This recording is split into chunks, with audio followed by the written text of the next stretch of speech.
I've got to say that twice because there's an audio lag, but hello, Robin. Hello, Dom. Have I got to say it twice as well? No, we're on now. Okay, we're on. So anyway, so Robin turned up, so we thought we'd better do it. Obviously, we missed last week because it was all a bit hectic, all a bit sad and dramatic. We lost Susie from the event, and it wasn't right to have a bit of a laugh. But now Susie's on the ship, and she'll be getting off in Punta Arenas on Friday. And then I think she's going to go and hide and have some time with her mum and whatever, and but she'll be back on deck soon. So we'll look forward to seeing how she feels after the end of it all. Yeah, she'll need a little time to decompress and get over it, and be able to move on and put it in good perspective, and she will. Yeah, exactly. I can't even imagine what it would be like, because what's involved with when I did the BOC, it took 8 years, and Susie's been at it for nearly 3 years. And then all of a sudden it just stops like that. No wind down, no nothing, besides the emotion and high drama of getting off the boat and all those things. So it's really quite an incredible experience that I cannot comprehend, Well, your whole life is turned upside down. And, obviously, when you talk about pitch poles and rollovers, that's going upside down. But just your whole orientation of life and how you think and see it at that particular time. And even now, it takes a long while to get back into, an equilibrium. Yeah. Anyway, we might come back to that, because a lot of people have been wondering about what's involved, even in the office here, what we go through when there's alert and so on. But before we go there, guess what? goldenglobeshop.com is now open. So if you want a hat with a safety security cord like that you clip onto the back of the thing, you can actually do it now. It's been Jane's personal nightmare, but the shop is now open, and Jane will do a live on this later on, maybe today or tomorrow, I'm not sure, showing you all the merchandise, all the things you can get, which is only a couple of shirts and the hats and posters and stuff like that. But anyway, so it's goldenglobeshop.com. It's actually open now. Then we'll see what happens. So I've just got a whole series of subjects here. I don't know how far we'll get in the time we've got. But the first one is that this is a ham radio transceiver. Okay, so it's a transmitter on high frequencies, and you need a special license for that. There's something similar that looks like this, a little bit different, that's a marine single sideband radio, and a lot of people watching know nothing about it, and they're gobsmacked that Jean-Luc can be in the Atlantic now talking to New Caledonia, talking to France, talking to South Africa, and that's so we thought we'd just talk about it. So what did and I should point out that Robin, in his professional life, was a shipboard communicator. Were you? Yeah, I went to sea at the time of Marconi, and not quite literally Marconi, but back in the days when pretty much everything was done with Morse code. So that was SSB was just starting up then. The transmitter sets were massively great big cabinets things. In fact, any of you that watch the little YouTube video from Cape Horn can see the old cabinets, and the operator, the lighthouse keeper there's got this little VHF stuck in it. But those great cabinets, were valve transmitters and receivers and things like that. That was Jean-Luc's video, the guy at Cape Horn at the lighthouse doing the radio thing. The other thing I'll point out, that when we did the BOC together back in 1990, there was a Communicators Award for that race, remember? Yeah. And they decided to issue two. He got one and I got one. Mainly because we were yapping away so much, but also my radio in the BOC was really good. I could talk all the way around the world using skip. So we'd pick a higher frequency. So do you want to walk them through the basics of frequency range? Not a big instruction, but just a quick overview of how it all works. Yeah, I mean, I talked to Newport in Rhode Island pretty much just about the whole way around the world. Yeah, and I did Sydney the same way. In the 1990 races. So it depends on the time of day. It depends on the sunspot and sun cycles and things like that. For example, from here, if a ship was off Cape Town, you could have 16 megs or 22 megs, but quite high frequency. At night, then you'd be on like 8 megs. You've got to choose the right frequency, the right frequency for the right time of day, and it doesn't really matter how powerful your transmitter is if you've either got the propagation conditions or you haven't. Yeah, exactly. And then it's basically a case of then if you want to talk to a station using skip, it follows the day-night pattern. It follows the sun and the dark, like the day and night. So you've got to wait until you get to a certain time. And when I was trying to get to Sydney every time, you'd have like about an hour and a half every 24 hours when you could actually get just right to bounce it in the dark, shoot it back again. So there's a bit of art and there's a bit of science to it. You know what I mean? Well, there is, and you know, you listen in for a station, and you can hardly hear them. Half an hour later, all of a sudden they're booming in. Well, you've got to hit them right at that spot. You know, if you can hear them, you can pretty much guarantee that they can hear you. So there's still, nowadays, everyone's using satellite phones and satellite texting and all that sort of stuff for most modern boats, but there's still a lot of cruising boats that are using HF radio. And so, whereas a lot of the government stations aren't so active anymore, there's a lot of private networks. Okay, Yes. This isn't the ham networks. This is maritime networks, where someone will pick up a collective idea, and they might have 50 or 60 yachts on their list cruising the Pacific. Yep. And the people will just voluntarily come in and check with a guy who's a volunteer or whatever it is, and keep a list of their position, give them radio weather reports, all that sort of stuff. So still a lot of people using it, you know. Yeah, there's Pacific nets, there's Caribbean nets, there's, you know, Atlantic nets. You know, for the a lot of boats sail across from the Caribbean to Europe, and obviously from Europe to the Caribbean at different times of the year.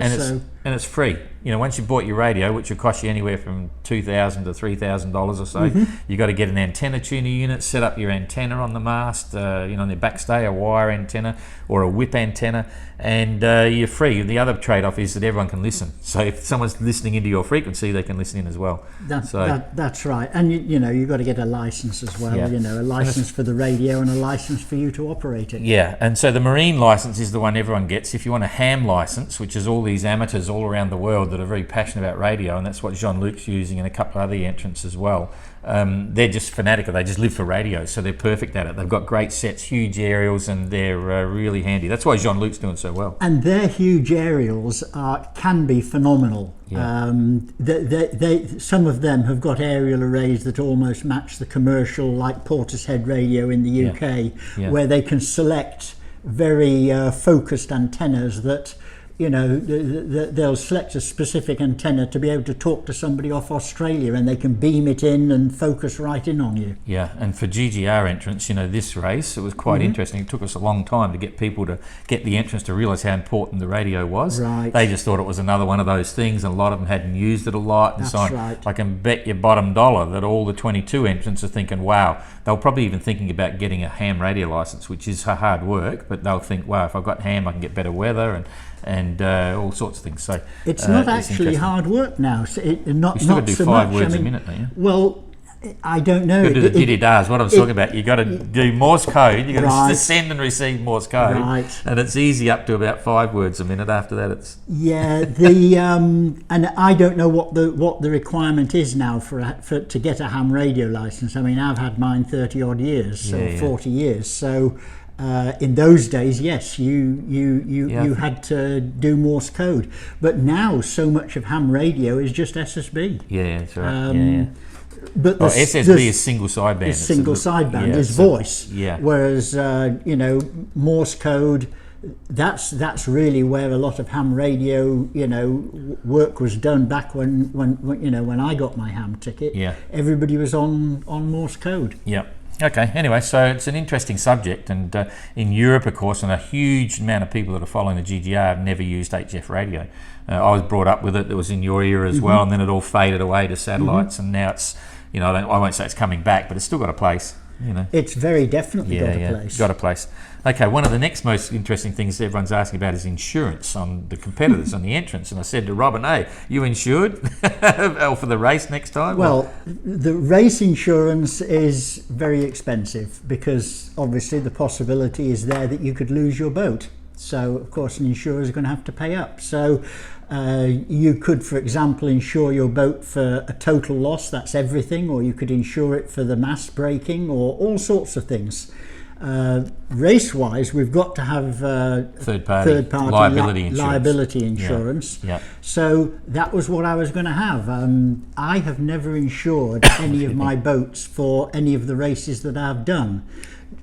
really, because it's just been too expensive. So Yeah. I wasn't expecting to insure this time other than for the third party. Yeah. And, you know, it kind of makes you aware and hopefully a little more careful maybe. Yeah, it's interesting. And I think about half the fleet have had insurance, and the way the insurance works, you can do it for different levels. You can have different wind speeds, you know, you can insure it up to that wind speed, you can go again. Some of it can be total loss, as you say, not damage, so you pay your own damage. They all have a big excess. And we even thought at one stage of banning insurance, making third-party compulsory but not allowing any insurance.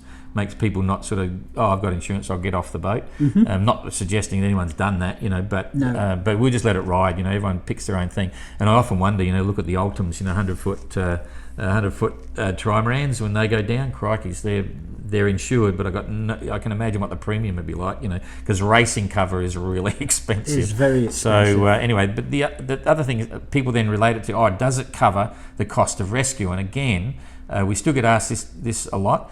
There is no cost to rescue, and you can't. So therefore, you can't get insurance for rescue. It's not possible. There's this popular misconception about, oh, we've got to pay for the navies, or we've got to pay for the Air Force, or we've got to, you know, compensate the ships. It doesn't work like that.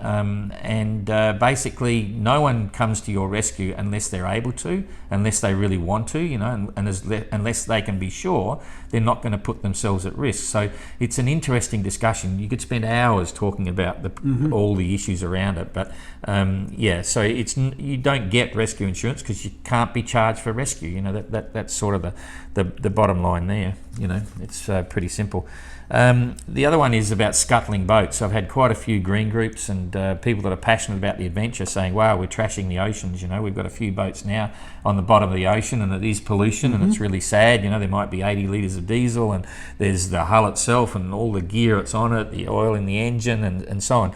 And the best way I can explain it is, first of all, there wouldn't be one sailor in the GGR that is not passionate about the environment. Would you say that first? I would say that's pretty correct. I mean, none of us want to, you know, leave our boats strewn around the ocean. Yeah. Whether it's floating on it as a danger to other navigators, or whether it's, you know, sat on the bottom of the ocean. But I mean, I guess you know, in most cases in our race, they're at the bottom of very deep ocean. Yeah, exactly. So, in the overall scheme of things, when you look at how many boats are out there, and you know, we're not really littering the ocean. No, but the key point that I try to get across to people, they're accidents. And if you take the case of Susie, for instance, she's passionate about the environment. She's been dragging nets, you know, looking for microplastics in the ocean. Every 1,000 miles she puts a net out and drags it and all that sort of stuff. And this is an accident, and when your life is in danger and you're trying to be rescued, you know, and sort of like that, it's secondary. The environment becomes secondary to human life. And then after that, you've got the issue, what do? You can't get a ship there to salvage the boat. It's not possible. Unfortunately, it happens, and the best thing you can do is sink the boat. So it's really unfortunate. I can't imagine one skipper that'd be happy about the fact they've created this pollution element, but it's an accident. It just happens, you know. So that's the only way I can describe it, you know.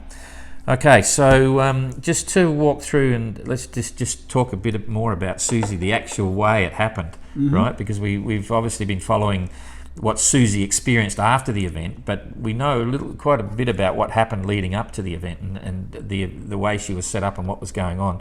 And I think it's kind of interesting. It brings in the issue again about drogues and all these sorts of things. But the way it evolved was she was in about 30 knots, 35, gusting 35 sailing conditions, and she was having a great time. The wind vane was steering okay, everything was good, and she's quite happy. Then the breakaway coupling went on the wind vane, and so she effectively had no steering. Now at that point, you have a situation, the yacht's sailing along, no steering, you jump on the tiller just to get control and think about what you're going to do for a minute. And so then Susie wants to drop the mainsail to get rid of it entirely, because she knew the weather was going to get worse. So when you do that, I don't know whether she lashed the tiller, and that might not have done much anyway, because the boat's going to be out of balance and round up and so on. So the boat then becomes out of control. You're up on deck, dropping the mainsail. She only had a staysail up, I think it was at the time. So she then dropped the main, and she got out her drogue. So the boat's sort of laying a hull come, buddy, doing whatever. She had a Jordan drogue out. She put the drogue out, okay, and then a small head sail up forward, no mainsail, and so the boat's now heading downwind and she's reasonably comfortable. Okay, and then at that point she says, okay, I can't hand steer for all this time, so she goes below, and the storm is getting worse, so she comes up on deck, getting ready to come up on deck. She's geared up, and then she has the pitch pole and a rollover. Okay, so you know, it comes down again. She had the drogue out. I had an interesting comment from the radio operator in New Zealand, from Peter, I think it is, that he was following the tracker, and I was as well, not knowing there was any dramas on board the boat. And she was doing about 4 knots at the time, and he knew she had a drogue out because Susie had been on the radio. He wondered whether maybe the drogue had broken, because he was surprised at how fast she was going with the drogue. We haven't had a fine discussion with Susie on this, okay? But anyway, the bottom line is, after all the events, she comes out up on deck and the drogue is gone. Now, whether it cut, or, you know, when it flopped over, maybe something overloaded, broke, or something sheared and cut it, or lost it, or whatever it is. Susie was doing everything right, and then it all went pear-shaped. And it appears that the drogue was working at the time, but I discussed on Saturday this situation where you can have a fast pitch pole when you go roaring down a wave, dig into the wave, into the trough, and then the stern goes over. You can also have a slow one. You know, when the sea's so big, you're going a bit slow. If it's a breaking sea anyway, they're only small boats, and it's entirely conceivable that in a 10-metre boat, 11-metre boat, you got 11 or 12-metre wave. If it goes vertical when your boat's there, even if it's only doing 3 or 4 knots, it can still put you up like that and stand you on your nose and just drop you down. It could, yes, absolutely. Definitely. So once again, you know, there is a place for drogues, right? And there's issues about setting them, pulling them in, and all sorts of things. But the sea's different. You know, it's never the same. You know. And even with a drogue, you can pitch pole and you can get rolled over. I think if you look at all these, you know, look at Jean-Luc's pitch pole, look at Susie's, look at what happened to Mark Slack's and Gregor and Abelash, and even Susie's storm before Hobart. All of them are different. They may have common denominators, and there will be a lot of lessons we can learn from them, but every single one is different. Every boat handles things differently. Each, you know, everything is a different set of circumstances. So, to my mind, it's very easy for us to come to conclusions right now from what we think we know. I would question what we think we know from the point of view of, have we really heard from each individual exactly what they feel really did happen when they're telling their story in the cool light of day, you know, after the event. And you know, so we get to a wash-up situation at the end of the race where we probably are going to be able to come to some conclusions. And you know what? Because we've you know, I mean, Sir Robin has been working on this this report for some time. We haven't worried about talking about it in the past, but then with Susie, we thought, okay, we'll tell everyone what's going on. But at the end of the day, it'll be interesting to see what the final line might be from Sir Robin on his attitude on this. But my take on it is this: after all of the investigation, which is very important, and there's a lot of useful information coming out, the bottom line is, there is no simple fix. There is no one solution for any of this. There isn't one. There isn't. That's exactly right. I tell you what I you know, one comment and notice I have probably picked up from. I haven't heard of anybody doing what Robin did, and that's tow long drogues, long ropes, and a little sail. I have a head sail up front as a steering sail, and it's certainly something. I've towed plenty of, you know, ropes before, and I've got to try the steering sail with it, and so you know, one of the things that's going on my boat before I go out into the Atlantic, you know, after Christmas is. I'm going to buy a couple of coils of big rope. And I've got a new name for that sail. I'm calling it the vane sail. The vane sail. Not a storm jib, not anything like that. It's like a weather vane sail. Like it's a steering sail. We call it the vane sail. I agree. But the big thing, because a lot of people say, I can't wait to see the report. We'll finally get some answers. There is no answer. I don't think there'll be a lot of useful information. I think there'll be a lot for us to think about and look at, you know, because you know, look at the rigs that have broken. Yeah, well, and I don't think those rigs should have broken, but they have, and that's the fact of the matter. In fact, we haven't discussed the whole issue about talking to the riggers, because I don't think, I'm not dropping names of their bad names. I mean, when I was standing alongside, I stood in between Jean-Luc and Susie on the marina just down here, and I looked at Susie's rig and thought, holy dooly, look at that, massive bloody, all the right gear. It was a Selden rig, it was fantastic. I thought, that's as good as it gets. And I looked at Jean-Luc and I thought, wow, that's interesting. It's a lot smaller, it's a thing, but how good is the engineering? Sparkcraft really got it right. They had some really simple, interesting stuff, and I sort of thought, wow, there's some real contrast there, but it looks really, it looks right. So, and both, we haven't spoken to them, we haven't heard from them, they haven't passed comments, but I bet you they're thinking, oh, what the hell's going on? And I'm looking forward to hearing what they've got to say as well, because they know the loads that are going on. I mean, no one, I suppose you can't really build a rig for a pitch pole, but I think they'll be scratching their head a bit and thinking, wow, how can we make these better? They should be thinking twice, and I think one conclusion we can come to is the sea is a kind of an equal opportunity, not provider but grabber. It's taken out Seldens, it's taken out Sparkcraft, so it ain't selective, and you can say the same for self steering gears. It's finding weaknesses, so. Yeah, absolutely. I mean, I can summarise that by saying, when I wrote that piece about, adventure and risk, you might have seen it in my thoughts column. Susie's boat and Susie and the rig and her tactics and skill and experience, it doesn't come any better. You know what I mean? You're just sort of thinking, some people look at us, right. I mean, I've got some really funny emails that I get these days about things, and it's like, okay, you tell me, what could have Susie done better? What could have the mast builder done? What could the boat thing? So it's very interesting times. The next few months it's like everything in hindsight. We could always say what we could have done better. Yeah. And if you can't actually, and actually, if you can't mark your card, should have done better, you probably shouldn't be out there, because we can all look back and say, well, we could have done better with this, or we could have done better with that. So preparing for the next race, we'll have taken all those things into account, but even then we'll come back here at the end of the race and could have done better. Yeah, exactly. I should say that thoughts thing I did about adventure and, saying, oh, should the race shut down? I had one journalist, only one. It's the first one ever. A journalist from Australia, my country, sent me an interesting message, and I know him really well. And he said, oh, there's a few things happening. People are going to start talking and all that sort of stuff. And he said, oh, blah blah blah. And I thought, I'm going to jump into this in a proactive way. So in essence, it's not as if we've got masses of people saying the race has got to shut down and things like that. That's not the case at all. And we're not even really under scrutiny. But I know some people are thinking, wow, they've lost all these boats. And I look at that at the GGR now. The GGR is tough. It's incredibly tough. They're out there for a long time.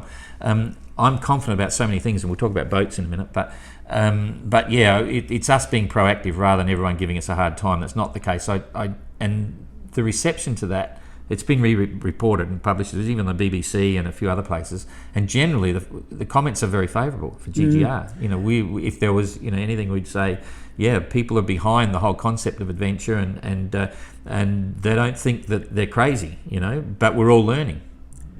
Well, there's always a lot more to learn, but I think these races. I think we can appreciate just how difficult it was for Robin and Sue Haley back in '68. I think now we can really perhaps appreciate a little better the magnitude of what he actually did achieve. Yeah, absolutely. When you look at what we're achieving now, and we certainly have benefited from a lot better in terms of sails and ropes, and we would have said rigs, but clearly rigs is not have not stood up too well. So let's get into boats. Typical boats. Like these beautiful full body boats. That's Ari's OE32. We've got an Endurance 35. Like a nice boat. We've got Captain Coconut. We're still waiting for an answer from Captain Coconut, by the way. But I think Hometown is proving very attractive right now. I think he's enjoying a few Fosters. Absolutely. Anyway, I'm sure we'll hear from Mark in the next day or so. Yeah. But great job. job there. So we've had some people saying, oh, you know, would you ever think about doing the race in modern boats? You know, fin keel boats, outboard rudders, all that sort of thing. And nothing wrong with them. You know, I'm not saying anything wrong with them, but I'm very confident personally about these style of boats for the ocean. You know, they're strong, they're bloody solid, they're ocean going, and you know, sure, they're heavy, but the sailors are saying they're light. You know, and they're big storms and stuff, they're running out. But would you want to do it would you like to see the GGR swap over to modern boats? Well, no, because then it wouldn't be the GGR. Yeah, true. It wouldn't be a Golden Globe race. Yeah. So that, you know, the heavy, long-keeled boats, you know, are very good sea boats. I don't have any great problem or worries or concerns about it. Yeah. I think, you know, as people who sail them, we'd better learn how to sail them real well. Yeah. And, you know, be prepared to, you know, work things like drogues or not. In my case, I'm not into drogues, but you know, the long towing walks and things like that. They're just easy to set and pull back in and all that sort of stuff. Yeah. Hey, Igor has arrived in Albany. And he's got big barnacles. So I think most people have seen the video of Coconut's barnacles. You couldn't design a better drag system, even if you tried to. A floppy 3 or 4 inch long tube with a fanning you know, sort of shell on the bottom of it. Every one of them is just a perfect turbulence builder and drag. It's just phenomenal. We don't know how bad Igor's is. It's you know, bad on the waterline. And I think it's pretty bad. Yeah, I don't know how they moved it all, but anyway, the funny part, here's the good part. Igor came in, for those who didn't see the video, most of it was in Russian. And it was dark. And it was animated. So it was hard to actually, you know, watch and see anything. Actually, how good did he look though? He looked really good, eh? I was surprised. He was in good shape. Yeah, he looked really fit and healthy. So, you know, maybe he'd been sitting around. Well, yeah, but you know what? A lot of that is Igor is a happy chappy. Yeah, true. You read his reports, the transcripts of his phone calls. Yeah. And he is, you know, he's got a marvellous outlook and you know, personality. He's a bit like Coconut. Yeah. You know, he's the same. Yeah. But anyway, the funny part, the classic line from Igor gets in, so that's it, bugger it, I'm going to do 2022, I'm sick of this, I can sail better, I can do this. So we've got another entrant for 2022 now. Igor's coming back. Well, that's good. I mean, he's a good he's a great addition guy for the race. You know, if he's back, that means his Russian ham network system will be in play, and that's something, you know, that I'm sure, you know, exactly. I'm sure they would work with us if we need to. You know, we're getting some interesting countries signing up for 22 already. The French are lagging, actually. The French are way behind at the moment. They'll come out of the woodwork in due course. Possibly. Okay, so we're going to be at the Paris Nautique show on Thursday, and Jean-Luc's going to be ringing live. Mark Slatz is ringing in live tonight to do 25 questions from his supporters and fans and stuff. I should be listening. So that's going on. I'm starting to run out of bits and pieces here. Question: I had to answer some interesting questions on the weekend in my Q&A.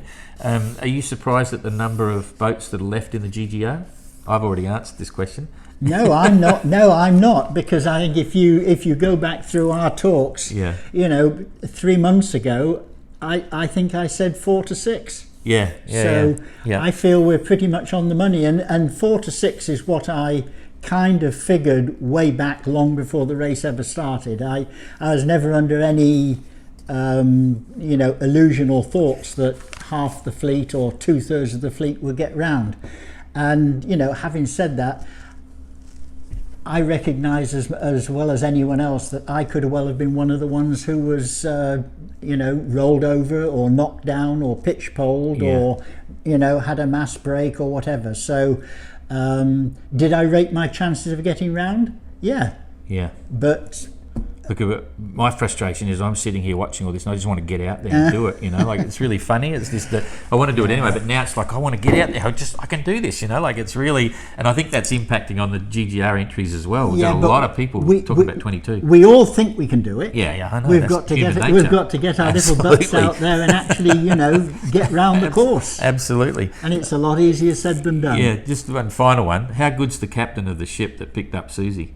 Excellent. That's just incredible. He did a good job. I mean, it worked really well. I've got his email address. I've sent him a big thank you and stuff. We've got to go through an agent, and we haven't heard the final wrap up of what they did and how they did it. I mean, we can imagine what happened and how they did it. You know, we know the process, but still incredibly impressive. You know, 40,000 tons. You know, coming onto a dime. Susie's sitting there on the bottom of a parachute anchor. I mean, it's pretty cool. Yeah, and I'd love to see some video of that. And I imagine somebody in the crew, there were some iPhones there that probably took some video. Yep. I mean, it would have been really good to have had some video from up in the air looking down on the ship. There's no planes above. But there's no planes above. No. But he did a great job. Yeah, incredible. Hats off to those guys. That was amazing, and everyone did that was involved. We've gone through that and thanked everyone. So that's cool. There was there's some interesting discussions on the way we handle the media with this as well, and it's a real juggling act, and it's a challenge now that even Susie is going to have to take on. And the challenge for us as GGR, when there's a distress like this, we need to get timely information out to all the followers because you're all interested in what's happening. We need to get factual stuff out. We also need to try and describe the feeling of what's going on so that you get an understanding of the ramifications of what it is. You know, some people, if you don't do that, they'll think, oh, these sailors are just out there, boom, boom, and they just hop off and, you know, get someone to rescue them and stuff like that. It's life-threatening stuff, you know, like and so we have to judge what we think is the right way to do it and how to do it. And in the end, we made the decision to let go with a minute and a half or something audio tape of Susie's phone call to us, you know, when it was all happening. And that was a very considered decision. You know, we didn't do it away lightly, and we stand by that decision. And I think most people appreciate it because it does very quickly and simply explain the gravity of the situation. It also, again, in our opinion, when we discuss this, it shows Susie in the light of being very professional, you know, getting the message across and exactly what was happening. It wasn't sensational journalism or GGR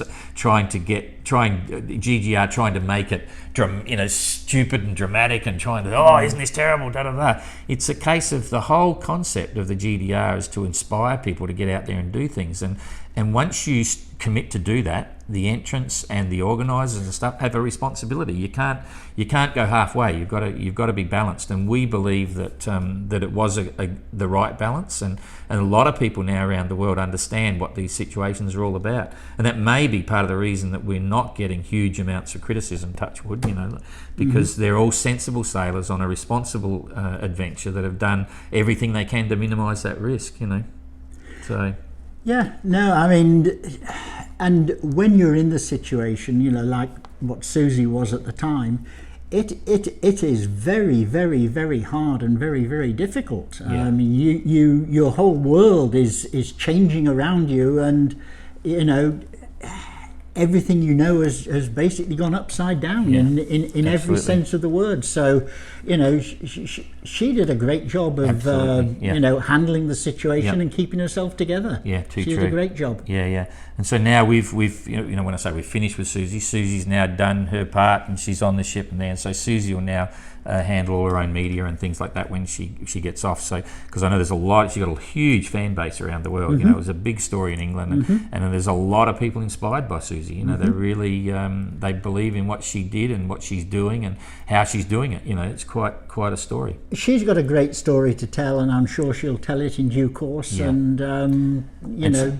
she'll be just fine. Yeah, and she said she'll, if she possibly can, and I think she will, she'll be here to meet Jean-Luc and Mark and Nuku when they arrive here. That'll be line, fantastic. So that'll be fun. Look forward to it. Okay, yep. I think that's about all we've got to go through. Jane.